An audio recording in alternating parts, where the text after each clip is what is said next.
I'm not talking to those people about Brett Favre. That's the Viking fan.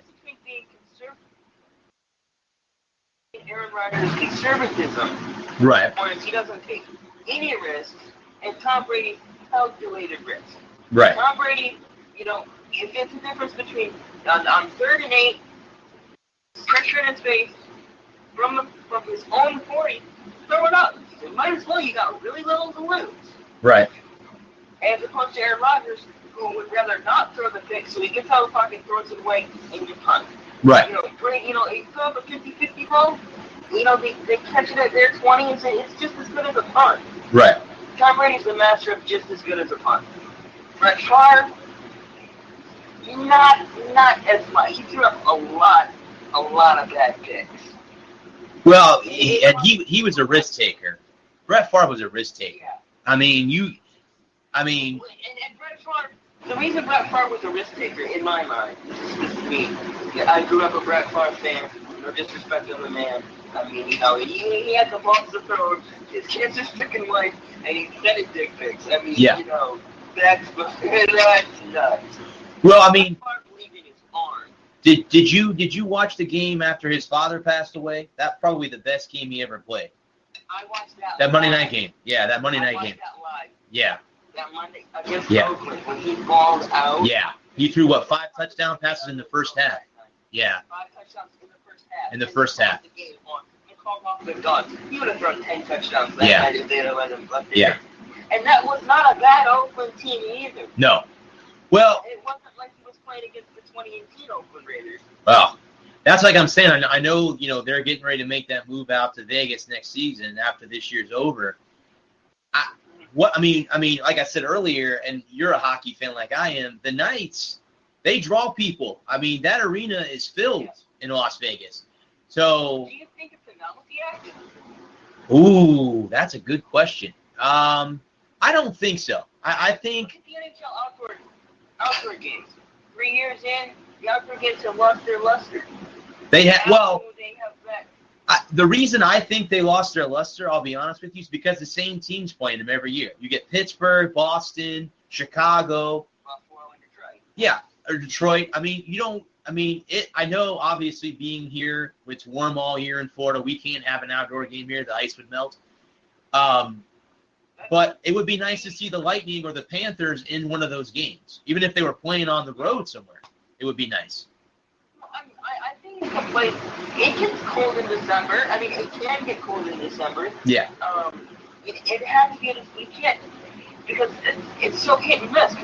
Last year in South Alabama, they had snow. Yeah. There you go. I think,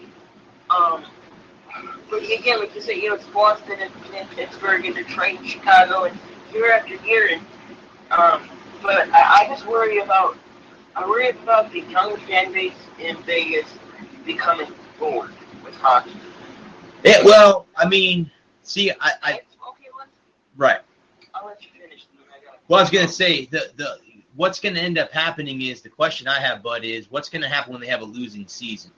Because they were in the Stanley Cup Finals in their first year. Last year they made it to the playoffs. Had it not been for a bad call, who knows? They may have made it back to the Cup. We don't know. So what's going to happen when they have a losing season in Vegas is the question I have. That's where I'm at. What happens when you have 2 or 3 in a row? Right, there you go.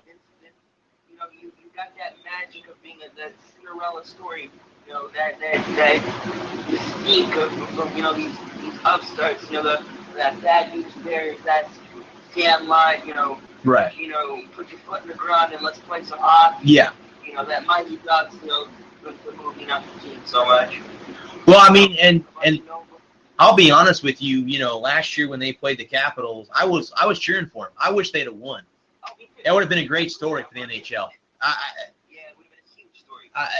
To see a first-year team win, and then of course, here's the exciting part: is we're going to get Seattle. We're getting another new franchise coming up here, and the funny thing is, the only problem with that is they're the only team exempt from the draft. They're the only team that doesn't have to give up 2 players. Everyone else has to. So it's going to be interesting because it's always interesting to see which NHL teams tag their guys to keep their guys you got to tag somebody, and somebody's got to go. So somebody's got to go. So it's going to come down to that. I play NHL 18 on the Xbox. I'm really enjoying it, and that is one of the hardest things to do because I decided to do that 30-second team, and that's it's looking across the league and like you have so many guys in the low 70s and the high 70s and low 80s, and you're trying to build a team out of those guys, and you're looking at the film of them, and it's either guys that are in their in their early 20s or in their mid 30s. Mm-hmm. And you're like, how do I, do I go name to try and draw? Mm-hmm. Do I go with a jogger or, a guy that wants to play a year or two, or maybe, maybe wants to use Chara perspective because he's aging. Mm-hmm. He'd be a step up, or maybe, somebody, maybe you end up with a situation with Pittsburgh having two number ones. You can't have two number ones in the NHL anymore. So one of them, and then what happens now when Fleury, you go back to, looking at Vegas and they're, Fleury's getting older. I know he's probably only 30 or 32, but in your mid 30, you go 32, you're great. 33, you're terrible. Yeah. I think it was Teddy Bruschi when you're still with Mike Vrabel. Excuse me. When Mike Vrabel was, he's in your neck of the woods in Tennessee. Yeah, the Titans. Yeah. Yeah, he is. I think he's going to be. I think he could be a good one. But I think he's a good head coach. And you know who else I think is a good head coach is Matt Patricia with the Lions. I think he's going to turn the Lions around, in my opinion. I've been hearing that for 30 freaking years. I ain't even 30 yet.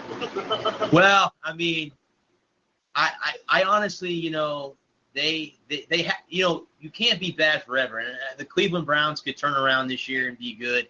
You just can't be bad forever. The Cubs were strictly bad for 108. There you go. And they won a World Series.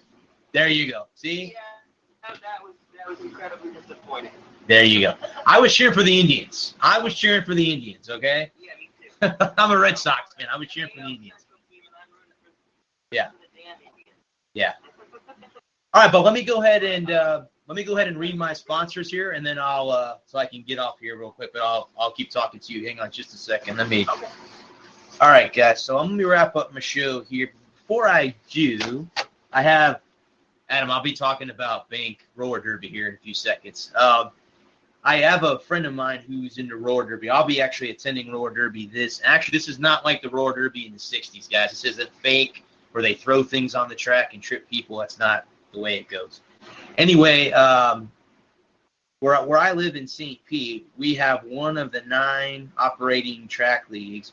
We're one of the only people that have a bank track, so it's not flat, it's banked.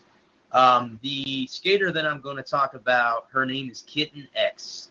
The cool thing about her is she's been derbying since 2015, and she's 57, guys, 57. Mark that down, 57. She's currently the oldest active bouting skater in the United States. So there you go. She's the oldest one here. She joined because playing bank track roller derby was a childhood dream of hers. She grew up watching it as a sport as it faded out in time. In Texas in the early 2000s, it was once again reborn, and she decided that it was time for her to become a skater. She's currently working a 9-to-5 job and is also a certified clinical hypnotherapist, and I did pronounce that correctly, with a part-time job in Pinellas Park, where I live currently. What does she love about the sport? Everything. In her words, it's the single most difficult sport I've ever played, at the same time the most fun ever.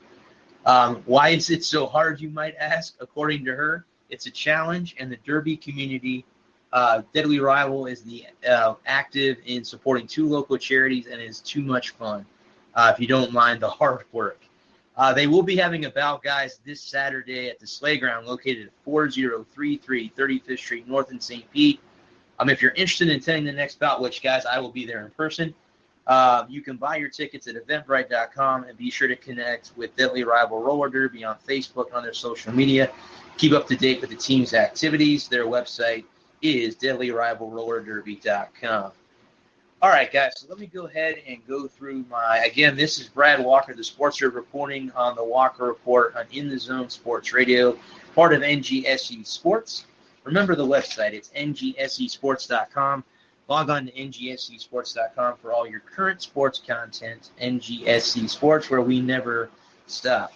The show is also sponsored by Alicia's Pedals and Things. Check out our Facebook page, where you can still find home decor. You will not be able to resist our prices anybody can afford. Check out the bells and tools of your favorite sports teams. And actually, I logged on there the other day, and it was the Boston Red Sox. Maybe you want to sit up your kid's favorite cartoon or movie character. You can also get a full body and neck pillow as well. Log on to ngsesports.com and go to the Alicia's Pedals and Things tab on the homepage to complete your order. And our new sponsor is Cool Eye Cover. As you can imagine, we're talking sunglasses. The perfect time for our sponsor is summer, as we need those sunglasses. Our sponsor even has a great deal as NGSE Sports Partner. If you email esgmarketingsolutions@gmail.com, they'll give you a 50% discount on your first pair of glasses. Visit www.coolEyeCover.com and choose your glasses to receive a discount and email esgmarketingsolutions@gmail.com for the discount coupon. We thank Cool Eye Cover for joining NGSE Sports as our sponsor. And again, guys, please go see my buddy at Amore Pizza at 9700 66th Street north of Pinellas Park. He is my first sponsor that's a local sponsor, so go support him. You'll get $10 off, 10% off your total when you mention you heard the Low Walker Report. Guys, I also, before I log off here, I'm going to talk to Adam off air here. Before I go, I want to, again, reach out. I want to thank our men and women of our armed services and our first responders, because without them, I would not be able to sit here and do what I do. So I love all my love to you guys as well. And I want to say thanks again for joining me. This is the Sports Nerd, Brad Walker. I'm going to be signing off. But I want to say thank you, guys, and I'll be back next Thursday night, as I do every Thursday, except for last week because of the holiday. But I'll be back every Thursday night. I want to say so long, guys. Have a very good evening.